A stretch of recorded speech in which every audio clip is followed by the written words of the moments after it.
candidates now placing the blame game, or playing the blame game, I should say, when it comes to who should be held responsible for all this violence at the Trump rallies.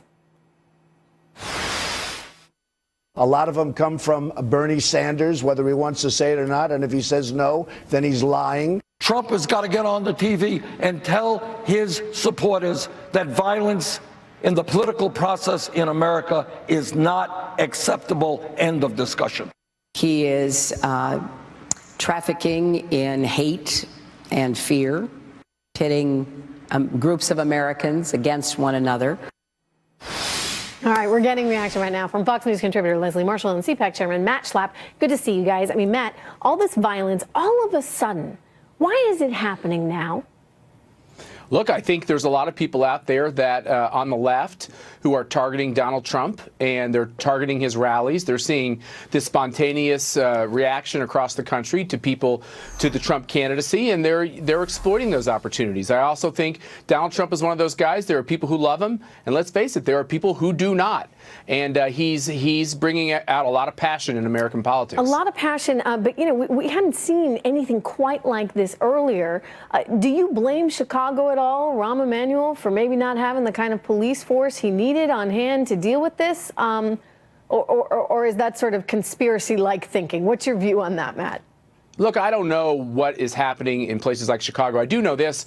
I was a veteran of a couple of Bush presidential campaigns. We always avoided anything near college campuses because for Republican candidates, it's always what you get. So it's just kind of like, it's not a shock if you get near a campus that you're going to get a bunch of campus protesters and other left-wingers who want to cause a scene. So I think maybe it's okay in this day and age to just understand that. And as far as Rahm Emanuel, he needs to control his city, period. He's had a heck of a time doing that. You know, point taken. Let me go over to Leslie, though, for a moment and just get her thoughts on who this actually is going to help ultimately. I mean, does this help Cruz? Does this help Rubio as we go into a big day tomorrow?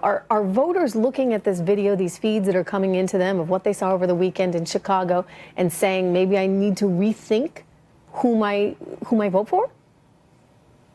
I don't think looking at what protesters have done, if in fact they're liberal, we're making the assumption everybody's liberal, making the assumption everybody's a Bernie supporter because it's a college campus and maybe because of the demographics. But I think they need to look at what Donald Trump is saying and the response to not only these protests, but response to the protesters and the level of vitriol, increased nasty comments, go back to Auschwitz and other things that have been yelled that we find on video at these Trump rallies. So I do think people are saying, is this an individual that wants to suppress those that were not being violent or physical in their First Amendment right as president? And is this what we want in our nation? We've worked so hard to try and stop division, not just in the Republican Party, but overall in the United States of America going forward. And of course, really what stopped does the it, world though? think Is of it this? just there simmering underneath the surface? Donald Trump talking about this anger that's being felt from everyone there in North Carolina today. Watch him here. The country is so divided, it's incredible. And, you know, it's very sad when you look. There's anger at the fact that America, the United States, it doesn't win anymore. And he went on to say, you know, there's anger everywhere, our side included, referring to his own supporters there, Matt. So to my point earlier with Leslie, maybe that anger has just kind of always been there. We've sort of tried to push it away. But people are saying, look, you know, I can't take care of my family on this job. I don't have a good financial future. And look at the state our country is in with the likes of ISIS. And it's turning into something that no one likes to see. Let me be clear how I see this. I don't think this is all inspired by Donald Trump, this whole political movement that we're seeing out there. I think it is a movement that was occurring in the country that Donald Trump saw and got in front of and now is the leader of it. But there is this dynamic across this country from people who worry about America's role in the world. They worry about the fact that what's our economic security going to be? We have the lowest employment participation rate since Jimmy Carter was president. We have genuine angst out there. And the fact that Americans are trying to step up and get involved in politics. I don't like the violence. I hate to see the videos of people taking swings at each other. But let's face it, underneath it all, there's some very serious issues facing this country, and it's becoming very passionate. I think you're making a good point, saying that, you know, he has capitalized on this moment. Leslie, I'd point out that Bernie Sanders also has capitalized on this moment. When I heard him speaking in that town hall last night, his rhetoric sounded quite Trump-like when he was talking about the anger that people feel about manufacturing jobs that have disappeared.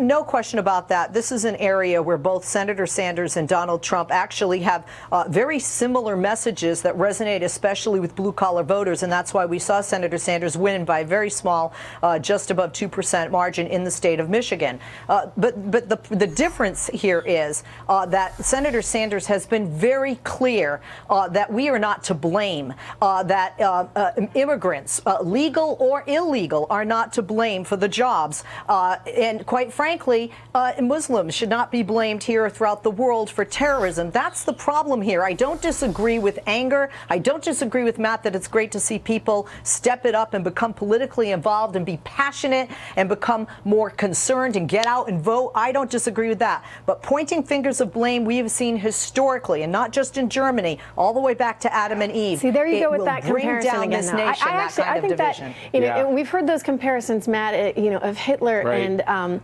Donald Trump. To me, that's going to a place that just That's right. you just absolutely shouldn't. this It's is irresponsible to go to, and I do not understand why people, many members of the media, are trying to make that analogy.